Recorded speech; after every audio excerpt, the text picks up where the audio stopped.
Welcome to Finding Certainty with your host and U.S. Army veteran, Patrick Laing.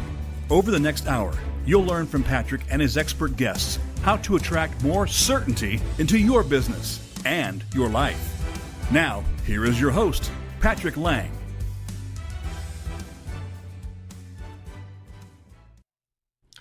Welcome to Finding Certainty. This is the very first episode with my new broadcasting partner, B2 Studios and Bold Brave TV. If you are a new guest, thanks for stopping by. Thanks for being with us this morning. If you're a longtime listener, I appreciate your patronage. Thanks for following me over here from Voice America to Bold Brave TV. In a very real sense, this is a new adventure. It's a new relationship. It might be an old show, but it's a new endeavor. And I'm going to be talking about next and new challenges and new adventures, if you will, throughout this upcoming episode. So welcome to Finding Certainty. Thanks for being with me here this morning. Really looking forward to sharing with you some of my thoughts today, getting to know you a little bit, and letting you get to know me a little bit as well. I'm very excited about this new partnership with Bold Brave TV. I want to tell you a little bit about the backstory because it's kind of exciting. It's kind of interesting. They actually reached out to me. They did a nationwide search of podcasts and various talk shows, radio shows, and they reached out to me and they said, "We've selected you to take everywhere. We want to put you on Roku TV and Fire TV, and we want to put you on. You're already on syndicated on Spotify and iHeart and Pandora, etc. But we really want to blow you up and take you even further. They're putting us on Amazon, Apple. We're already on Apple and Google podcasts, but the list goes on. And so initially I was a little bit taken back. I didn't know these guys. I didn't know who they were. I actually flew out to New York and met with John Kelly and his partner Nadia, his associate Nadia, and talked to them a little bit about the opportunity. And the more I got to know the team and the management, just everything about Bold Brave TV, I was very, very intrigued and optimistic about this next chapter in the saga that is Finding Certainty. If you're familiar with my show, I've been a host on Voice America for about 3 years now, a little bit over 3 years. Initially, I was a guest on Voice America. At the end of that first show, the host, Frank Hellring, said, you'd be really good at this. Have you ever considered live talk radio? And I said, I hadn't, but it sounded like fun. And he said, if I could get you a meeting with our general manager, Robert Cellino, would you be interested? I said, sure. I'll hear him out. We had a 30-minute appointment. It took several weeks to get with him. He's a very busy man, but we had about a 30-minute appointment. We ended up talking for about 2 hours. And at the end of that conversation, we decided on a show. We talked about a show title. I wanted to do it around certainty. We decided on Finding Certainty. And they gave me a 13-week pilot, as it's called. I didn't know anything about broadcasting. I still had a lot to learn. I continue to learn. There's a lot to learn about live interviews and broadcasting and sponsorships and everything that goes with it. But I embarked on this adventure. I stepped out into the dark and started. Well, 13 weeks later, they offered me a contract for the next year, and then a second year, and then a third year. And then I was contacted by Bold Brave TV about taking our show to the next level. Long story short, here we are.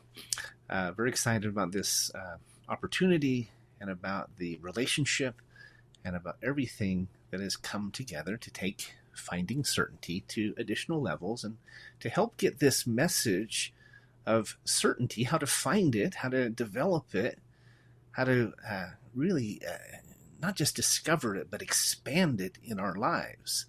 And to do so with the team at B2 Studios and Bold Brave TV. So thank you, John Kelly, Dan, Tom, Nadia, everybody who's worked with me to get us to this point, helped me feel comfortable, answered my questions, and got us over the hump. And so if you're new to Finding Certainty, let me tell you just a little bit about me. So you know who, this is the first show, the first episode, obviously with B2 Studios, but let me tell you just a little bit about me so you know who you're listening to. If you already know me, put up with me for the next minute or two, and we'll get to the rest of the show quickly.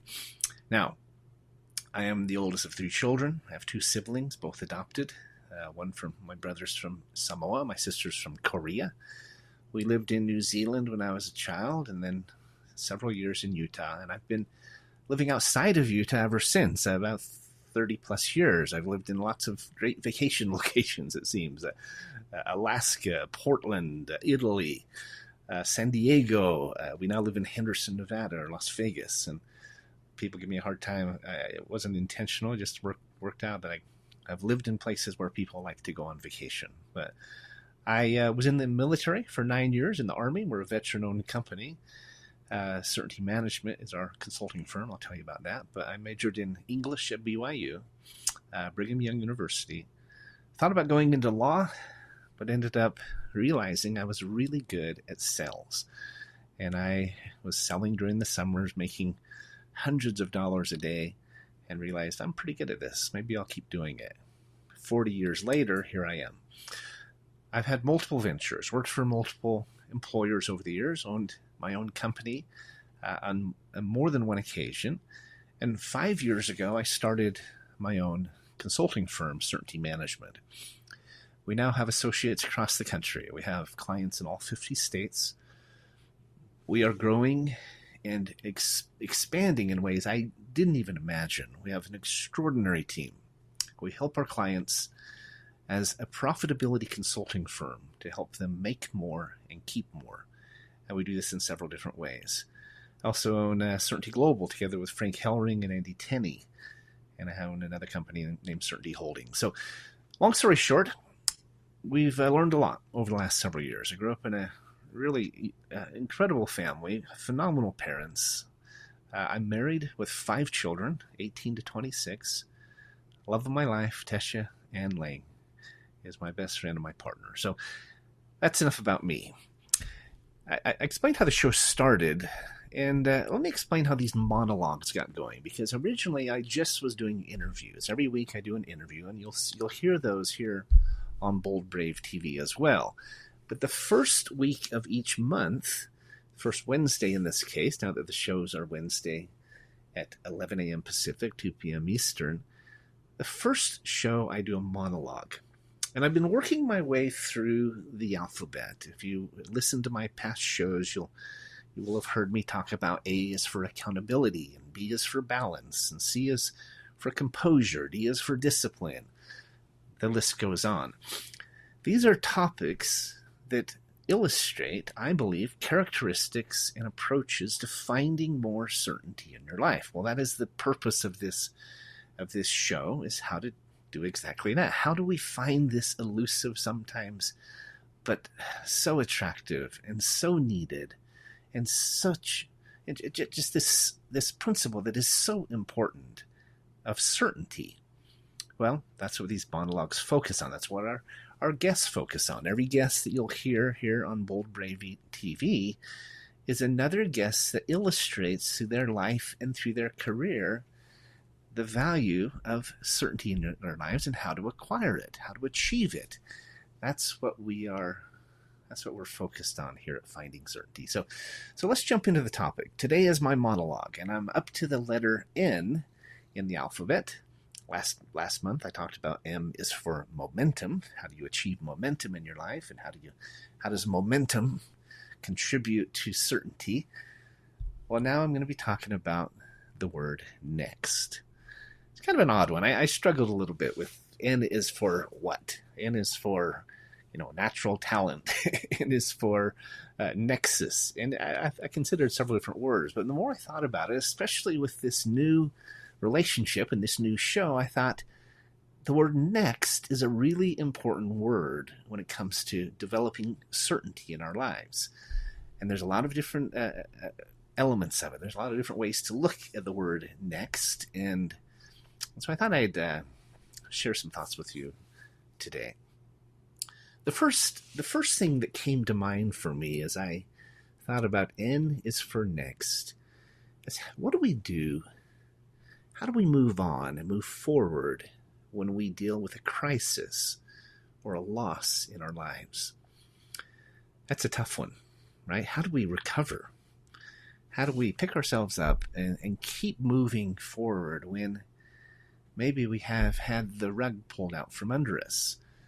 How do we ask ourselves what's next? And how do we look forward to what's next? Because it's not an easy question to answer. To this point, my wife and I were just in Utah, Salt Lake City, because her sister-in-law passed away. Her sister-in-law, Delynn Thomas, she has been struggling and fighting breast cancer for the last year, but we thought she was doing well. She was going through treatment and had a surgery planned and some other things, but we thought she was making headway. And then out of the blue, one morning about 3 weeks ago, she had a cardiac arrest and she passed away. Everyone in the family was just devastated, right? We did not see this coming. We were hopeful for her recovery. She was making headway. And suddenly she was gone. You know, life is fleeting, right? And that question of what do we do next when a loss like this occurs, which I think most of us have been through, how do we move forward? How do we move forward to what is next? What do we do next after that loss? And oftentimes I think that question and how we answer that question determines not only the future of our own lives, but it determines how we honor those who are gone and how we move forward with purpose, maybe even in their name, right, in their memory. I think that's one important thing to remember. I have another friend who lost his wife, and this was a few years ago, and he just thought, I'll never get married again.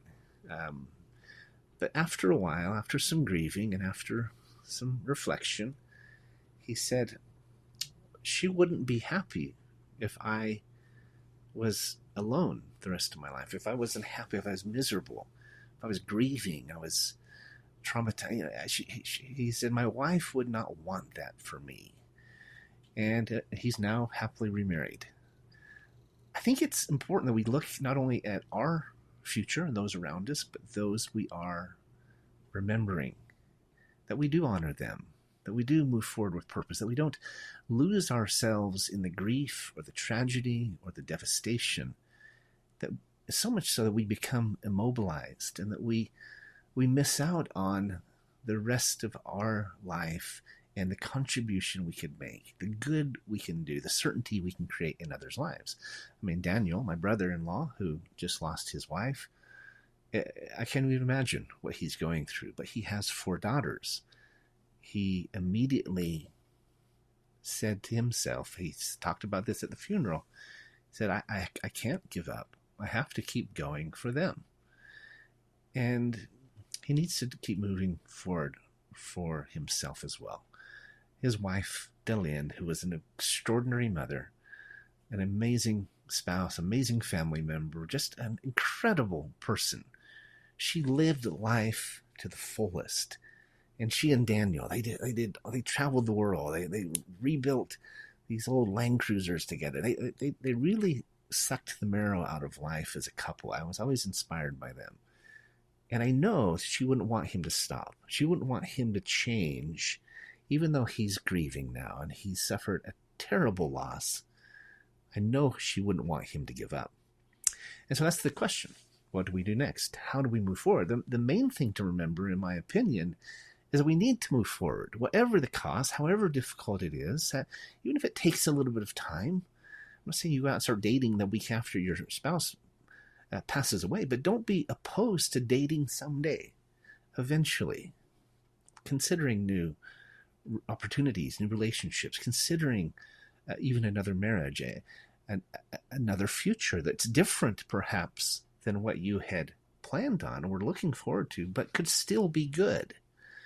Now, when hardship does strike, it's hard, right? But in our faith, the funeral or the celebration of life, while it's a sad event and everybody was sad, it was also a celebration. It truly is a celebration of life. We believe that we'll see her again. We believe this is just a temporary separation.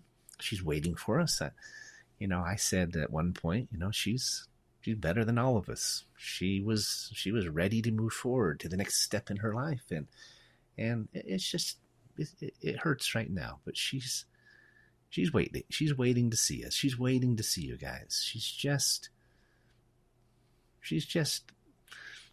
out of reach for a little while. And I think part of moving forward and part of asking next, whether it's a tragedy or whatever the case might be, is choosing to see the benefits and the upside, seeing the glass is half full, seeing the opportunities that exist, and not giving up, right? There are a lot of little miracles that happened. Just a really neat one that enabled them to have her burial right below their home, where they can look down on the sepulcher and the cemetery. They live right above it. It was completely sold out, has been for several years, but through a miracle, something happened and they were able to get a place for her. The girls can even walk down the hill and go visit their mom, say hi. And I think that's another reminder, while we're going through tragedies, as we're asking what's next, is to look for the miracles, look for the lessons, look for the silver lining, if you will, on the cloud that might be dark. Look for meaning, look for help, look for God's hand in the experience. Look to the future, right? For many years I've talked about how there's 2020 foresight, where we look forward and prepare for things. There's 2020 hindsight, where we look back on and learn from things. But what about mid-sight? I think 2020 mid-sight, where we step back and look for the good within the trial, within the experience. That might be the hardest thing to do, but it's also one of the most valuable things to do, because we're looking at it saying, okay, what's next? What can I learn today? How can I get through this and not just thrive, not just survive, but actually thrive through the process? It can make an amazing difference in how we move forward. Okay, so I know we're supposed to take a break here at one point. They've got 2 or 3 breaks they want me to do. Do you want to pause now, Mr. Sound Engineer, or should we keep going? Sure. I'll keep yeah, going. We can take a pause right now. It's up to you. Okay, let's take a break. I know you want to do a couple of them, and this is probably a good spot to do so.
I'm back. Thanks for listening, and thanks for being with me here on Finding Certainty.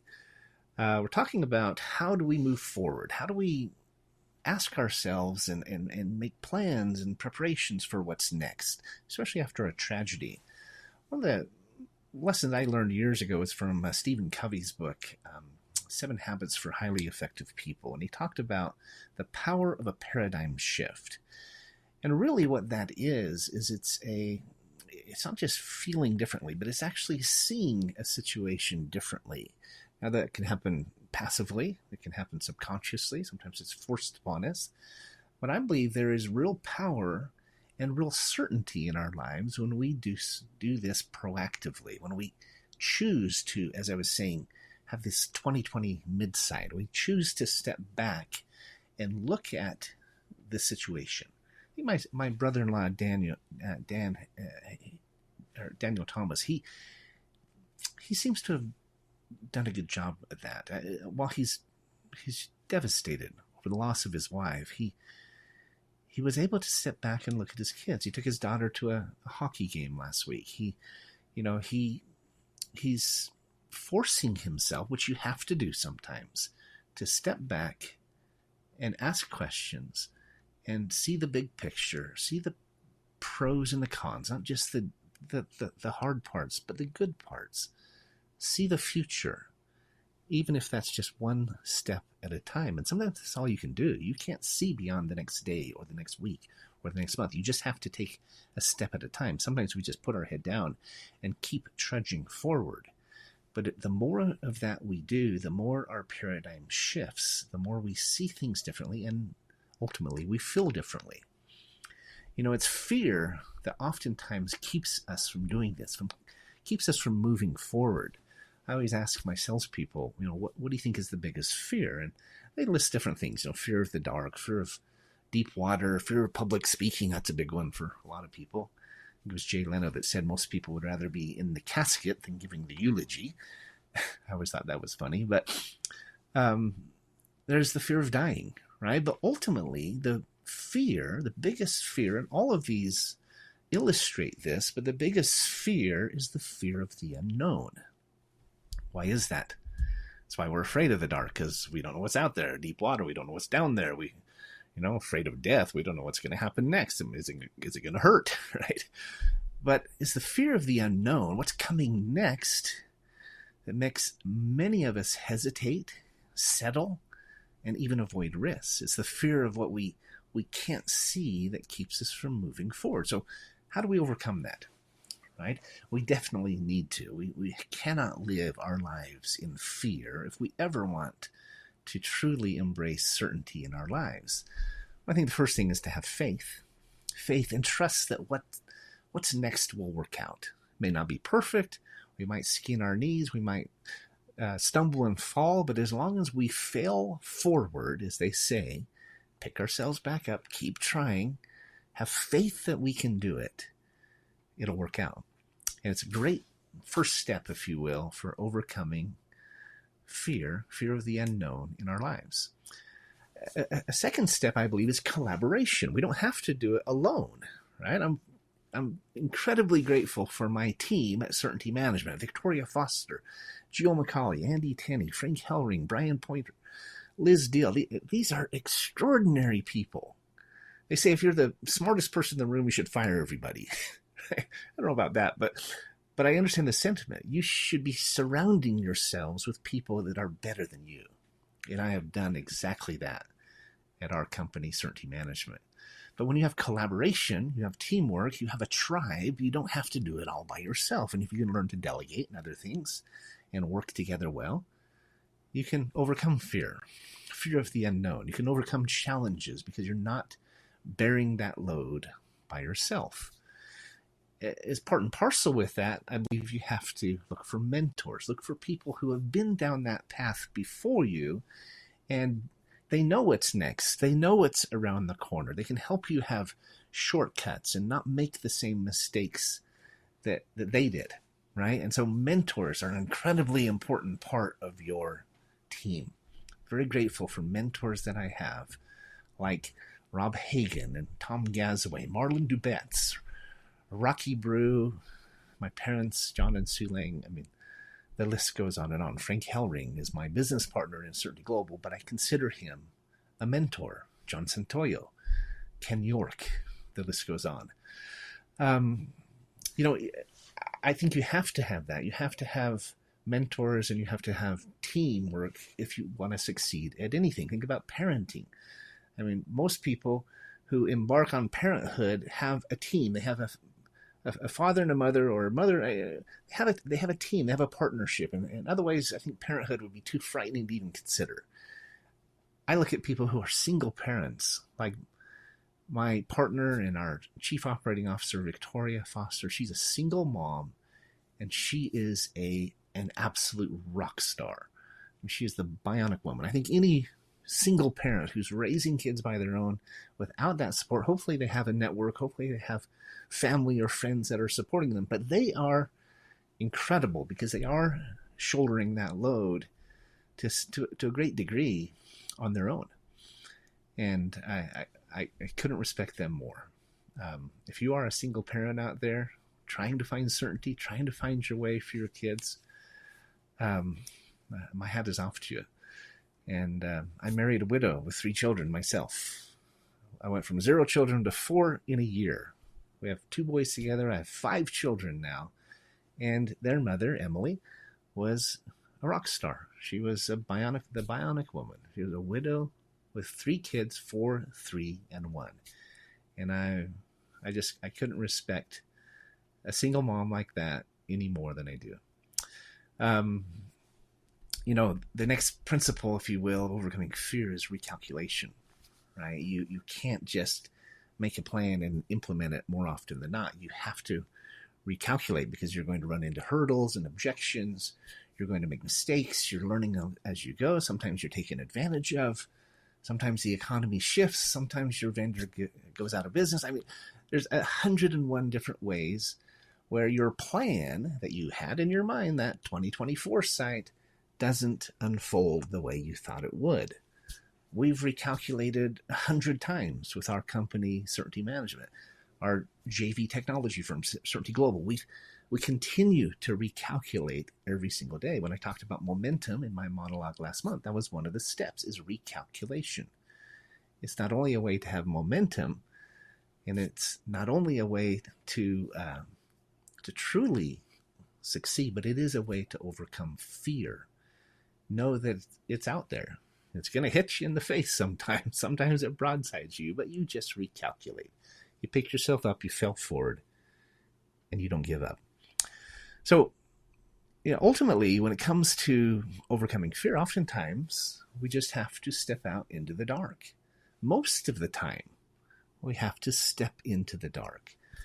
And we don't know what's out there. I think of Indiana Jones and I think it was the search for the Holy Grail, and he sees a chasm in front of him, this dark pit, this drop off, and he's told to just have faith, to step out into the dark. And he does exactly that, and he finds out there is a path. He just didn't see it, right? The path was not easily visible, and that is often the case for us. But when we step out in the dark, we have a good tribe, a team, we have good mentors. We know we're going to have to recalculate, and we're prepared to do so in marriage, in parenting, in business, in our personal lives. If we have that perspective, then we can do it. And more often than not, it's not a drop-off. It's just a little bit scary. It's just that monster in the closet that really wasn't there. And we can do extraordinary things. I wish I'd done certainty 40 years ago, 20 years ago at least. I wish I'd started our company then, but it was comfortable with a salary or benefits or the familiar. I was afraid of the unknown.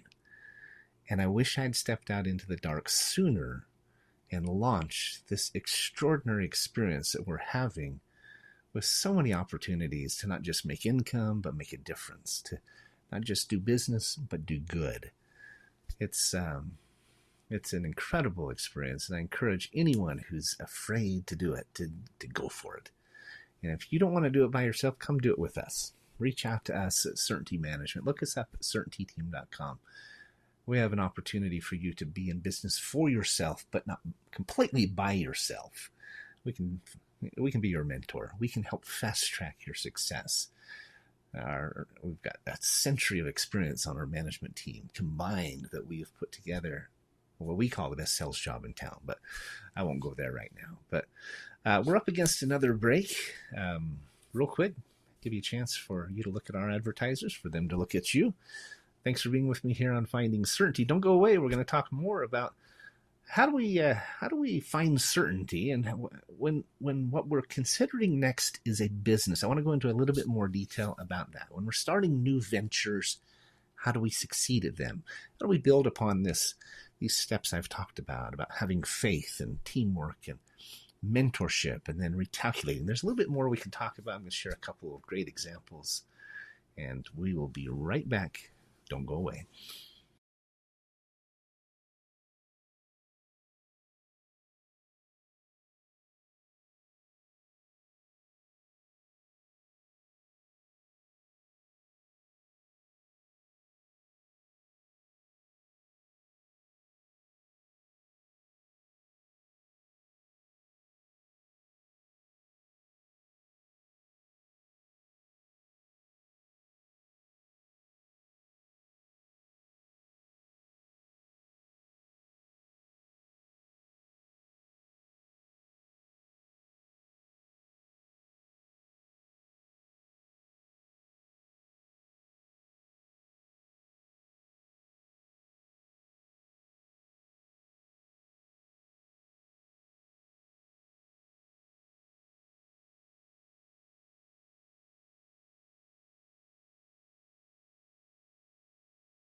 Welcome back. Here with Patrick Laing on Finding Certainty here at my new broadcasting partner, B2 Studios, otherwise known as Bold Brave TV.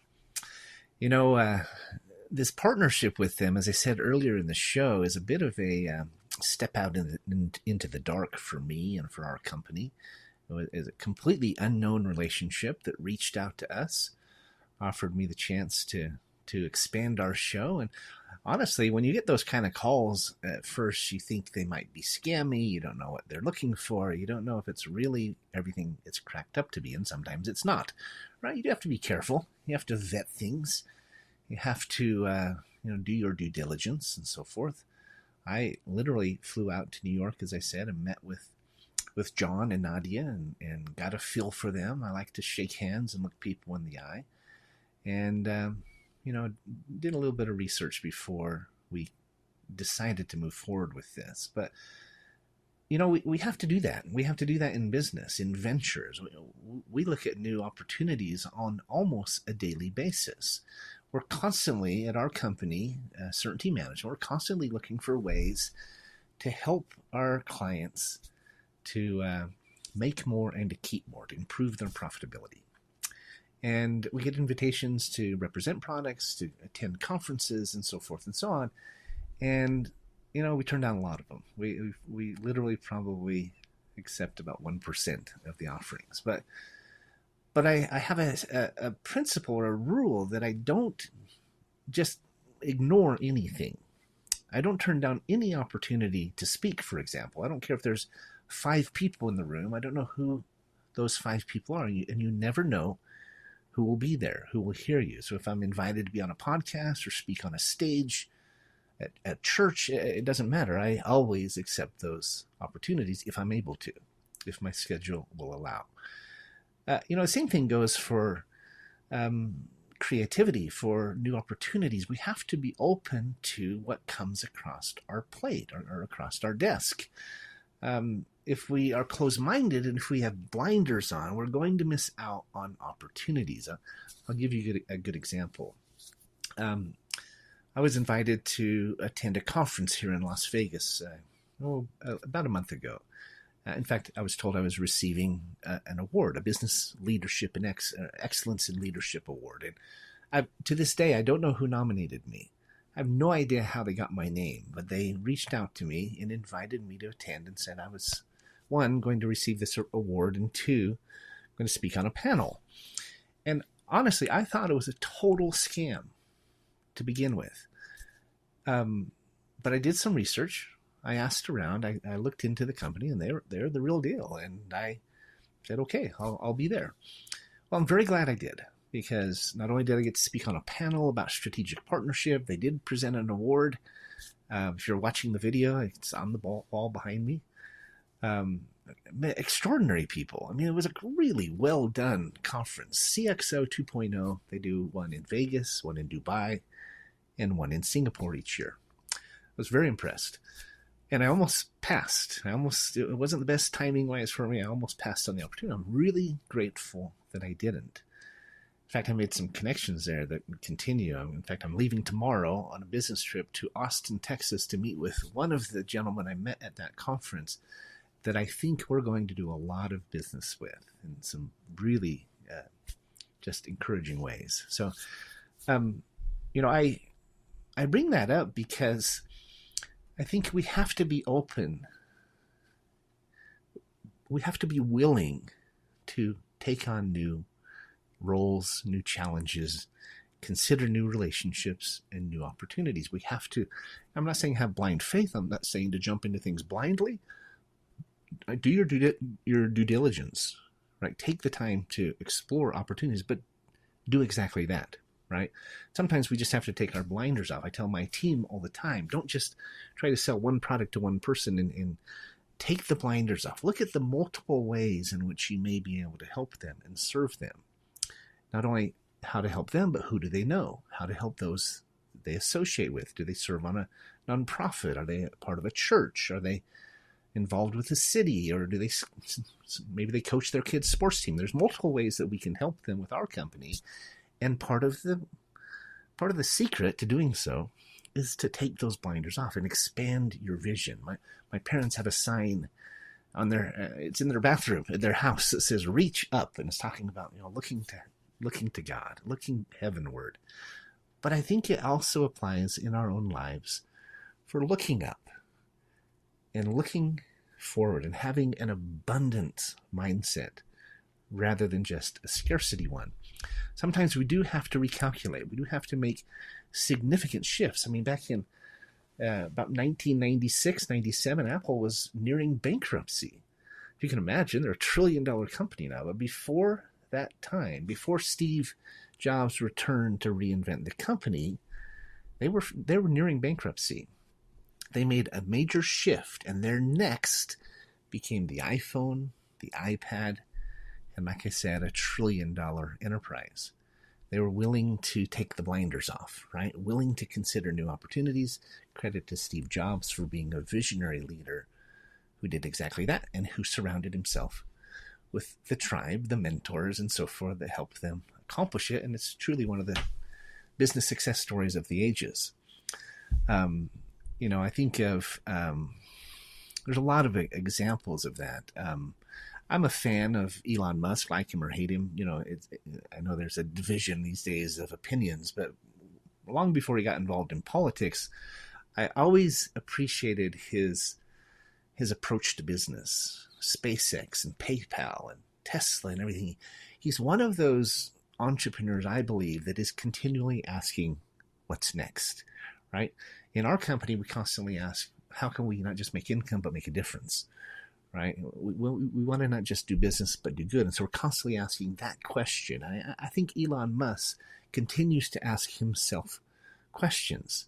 What's the next big breakthrough? Is it AI? Is it crypto? Is it healthcare? If you can do that, not just ask what's next, but ask, how can I be involved in what's next? How can I participate in it and benefit from it? Not only does that, it's a great way to overcome fear and achieve success, but I believe it's a great way to achieve fulfillment and satisfaction in your life. It's truly a great way when you continue to ask, what's next? What's coming down the pipe or down the pipeline? What's coming down the pike, as they say, sorry. I think that if you can look for trends, look for patterns, obviously as an investor, we want to do that. As a business owner, we want to do that. But as an individual, I think not only can we benefit financially, but just being involved in the next trend, the next breakthrough can be very exciting, be very fulfilling. And it is one way without question, that we can create more certainty in our lives. So, President Trump, everything that's going on there, whether you like him or you don't, I know a lot of us are asking, what's next, right? Good or bad? I think many of us are excited about what he's doing and seeing some of the direction the country is going, and others are more reticent. But he is another example of someone who is constantly looking at, asking, and saying, what's next? One of the lessons I taught, in fact, my very first monologue that I gave, actually, it wasn't my first one. It was my third one, but that was because I had to do one on accident when my guest didn't show up last minute a couple of years ago in June, and I gave a monologue with no preparation on 3 ways to find more certainty in your life. You can find it if you go back, look at one of the podcast channels and see it in June of 2000. I guess it would have been 2023. I did another one on gratitude that November, but then I enjoyed it so much. I liked having more. I have more to say, and I liked being able to have the full hour, that I decided to start this series of monologues in January. And the very first one I did, as I said before, was on accountability. A is for accountability. And in that monologue, I talked about one of my favorite books and one of my favorite management principles called the Oz Principle. In the Oz Principle, it teaches about the characters from The Wizard of Oz, right? It talked about the Tin Man, the Scarecrow, the Lion, and of course Dorothy and her little dog Toto. Well, all of them banded together or traveling down the yellow brick road, going to the city of Oz to find the great and powerful Oz. For what purpose? They were going there to get him to fix their problems for them. And as the story turns out, we come to find that the Lion shows courage multiple times. He wanted courage, but he shows that he did have it already. The Scarecrow obviously had a brain. He figured out several different situations and different challenges, and he oftentimes was the one who figured out the answer. The Tin Man obviously had a heart. He was so emotional, he rested himself a couple of times because he cried so much. And then Dorothy, at the end of the tale, we find she's been wearing the shoes the entire time that could take her home, the red slippers. And so the moral of the story is that we have it within us oftentimes to achieve our own successes, to overcome our own problems, to find certainty in our lives. Now, it helps if you're in a team like they were. It helps when you have mentors. It helps when you realize and understand and are willing to recalculate. But it's a true principle. They say one of the most important questions we can ask ourselves to keep from falling into a victim pattern or victim stance, the most important question we can ask ourselves is, what else can I do? And that doesn't mean you don't ask for help. It's not being a victim to admit you need help, admit you need a team. But what else can I do? You see the problem, you own it, and then you go after it. You go do it. Okay, so I want to talk a little bit more about faith and family, because it is a principle and a piece of this principle of what's next. We always ask, what's next for my kids? Right? What's next for our marriage? How do we get there? We've talked a little bit about tragedy, talked a little bit about business. I want to talk about family. And because if we don't have certainty in our family, I think everything else struggles, right? If we're struggling in our marriage, our relationships, our parenting with our kids, that kind of puts a taint on everything, and it makes it that much more difficult. So we're going to go to break again. As soon as we're back, I'm going to talk a little bit about faith, family, raising kids. I'm going to really talk about the future in some of the areas that are most important in our lives. Don't go away. You're listening to Patrick Laing on Finding Certainty. I appreciate you spending your time with me. If you've stayed this long, you're either a glutton for punishment or you're enjoying it. I hope it's the latter, but don't go away. We'll be right back in just a few seconds here. Thanks.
And we're back.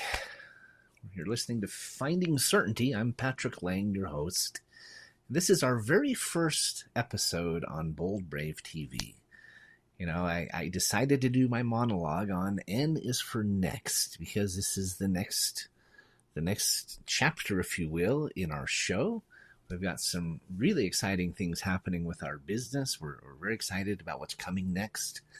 I've talked a little bit about tragedy and how to overcome fear, business, ventures. I want to talk about family and parenting if I can, because I believe these are the most important areas that we can focus on. So, you know, my wife and I, my children's mother, Emily, we raised 5 children. I became a father, as I said, to 3 little children. Their father had passed away. Our youngest, in fact, died in November. Her father died in November of cancer, and she was born in April. Her name is Brighton. She was the bright spot in an otherwise dark time. And so I went from 0 to 4 in a year. We have 2 boys together, so I eventually had 5. And kind of baptism by fire, right? But I remember from a very young age, even when they were just little, one of the main things I wanted our kids to acquire in their lives was I wanted them to be confident. I wanted them to look forward to what was next and what was coming down the pike in their lives and not be afraid, right? I wanted them to be optimistic. I wanted them to be, I'm an eternal optimist. I was hoping some of that would rub off on them.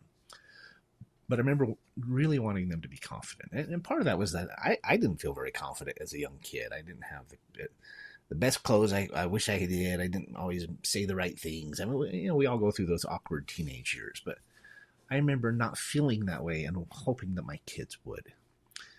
I have a very clear memory of my son, who's now 21, when he was about 5. We were at McDonald's, and he wanted to exchange his Happy Meal. He did not like his prize.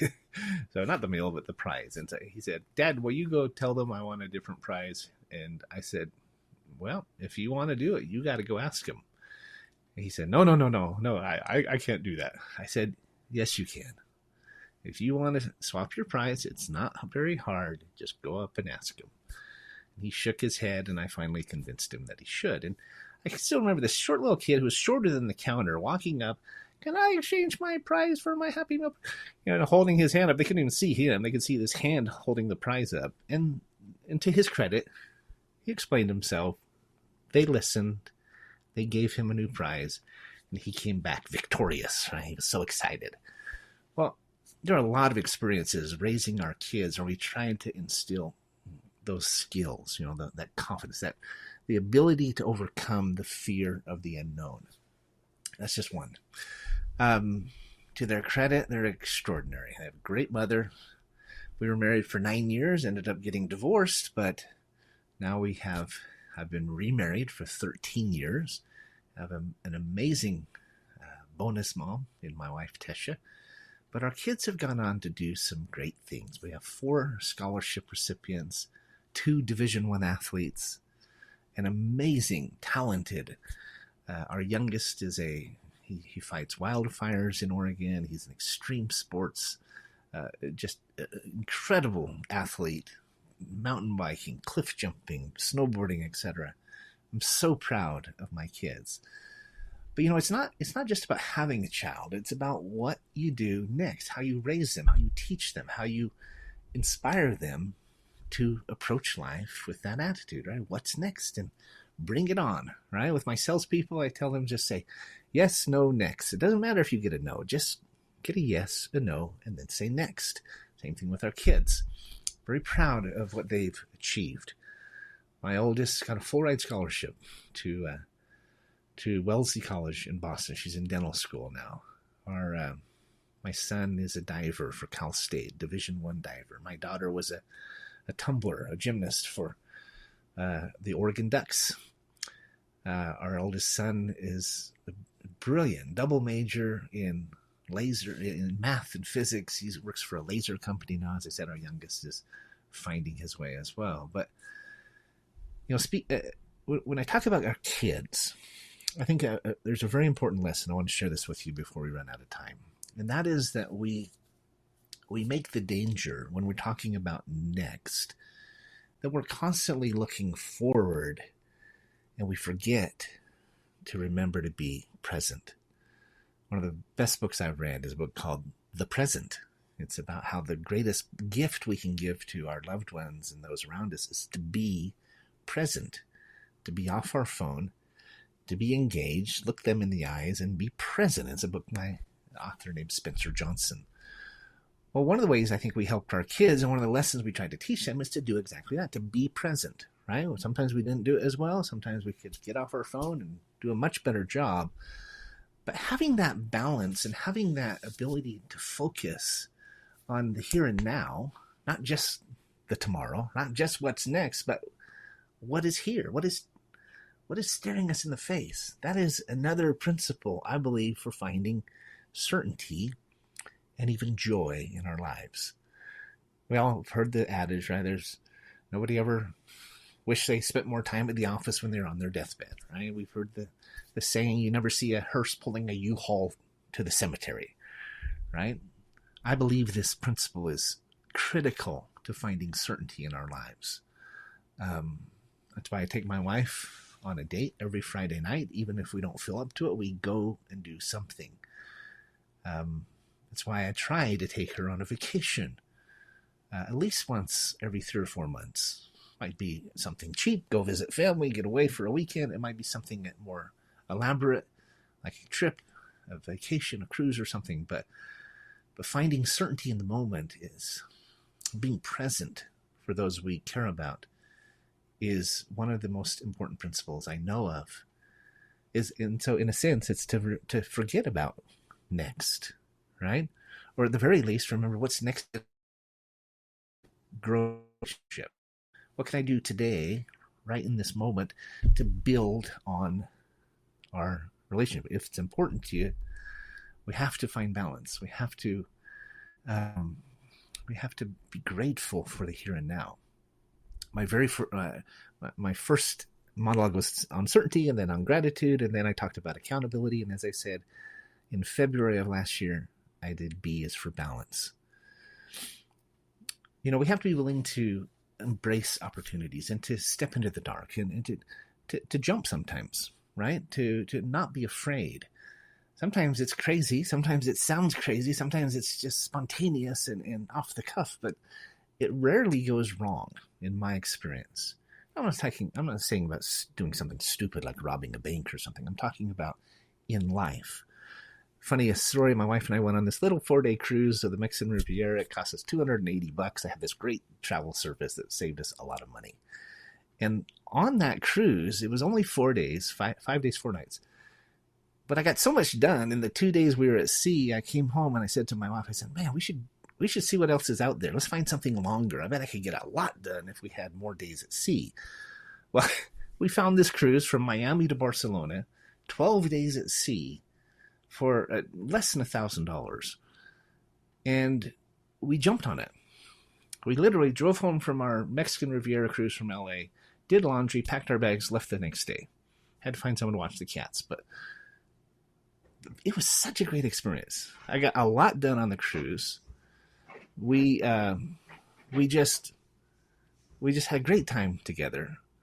Got to go to Barcelona, rode the train up to Paris. We celebrated Valentine's on the boat and my birthday in Paris.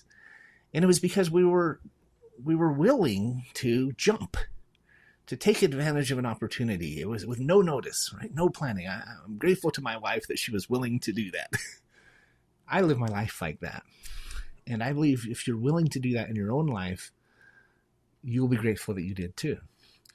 You'll see more success. You'll build more relationships. You'll have more memories. You'll have more experiences. So be willing to act quickly. Say yes to life's opportunities. It can make all the difference in the world. It helps that I can work from anywhere and that the kids are all grown up.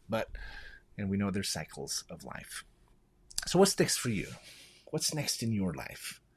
Are you facing a big decision, a turning point, a challenge? Are you going to approach it with fear and a scarcity mindset? Or are you going to approach it with faith and an abundance mindset. Surround yourself with a good team. They say you become the sum total of the 5 people you spend most time with. If you don't like those 5 people and where they're headed and how they think, find 5 more. Join a networking group. Join a mentorship group. Go join Toastmasters or something like that. But surround yourself with a tribe that will help you get there, and mentors that will help shorten the road. Remember, next isn't something to fear. It's an opportunity. It's an opportunity to grow, to change, to become more. And it's extraordinary. You got to step into the dark. You got to do it sooner than later. Don't wait for so many years like I did to start our company. I wish I'd done it 20 years ago. You will rarely regret it if you step into the dark and do so sooner than later. Coming up on our show next week, I have a really special guest, Mr. Mike Popovich. He's the founder of a new social media platform called Social Goats. Think about goats like Tom Brady, Muhammad Ali, Michael Jordan, right? If you'd like to learn more about a way where influencers can 10x their income, even 1% of their fans, they can 10x their income. And even their subscribers share in the revenue of that platform. Don't miss my episode next week, next Wednesday, 11 a.m. Pacific, 2 p.m. Eastern, where we will hear from Mike Popovich. Also, the next week I have Vinny Pacifico. He's a huge WWE wrestler. He's getting a lot of press lately. He's going to be talking about his story the week after that. I believe it's the next week or maybe the week after. We have Tyler Watson coming. He's the author of a book called The Alignment Effect. This is a way to accomplish what you want to in your life, to overcome habits, achieve success, improve your health, and do so in minutes instead of years.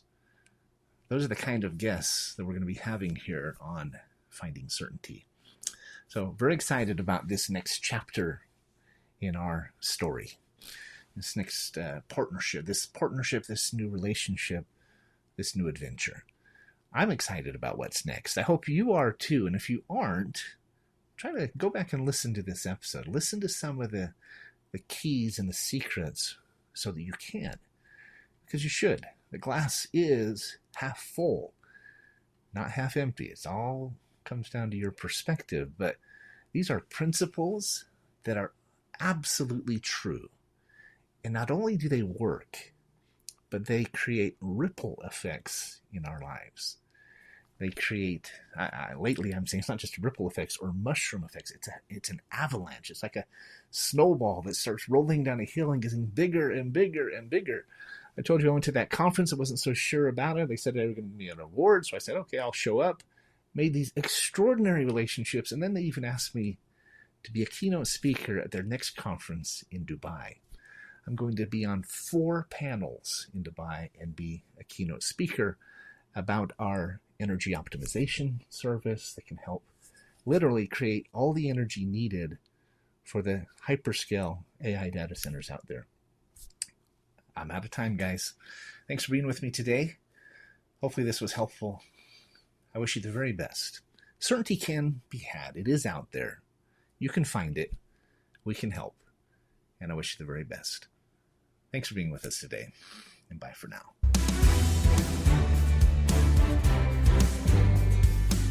Thanks for tuning into today's episode of Finding Certainty.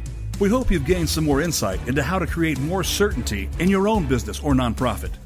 Join us next week for another taste of the Certainty Experience.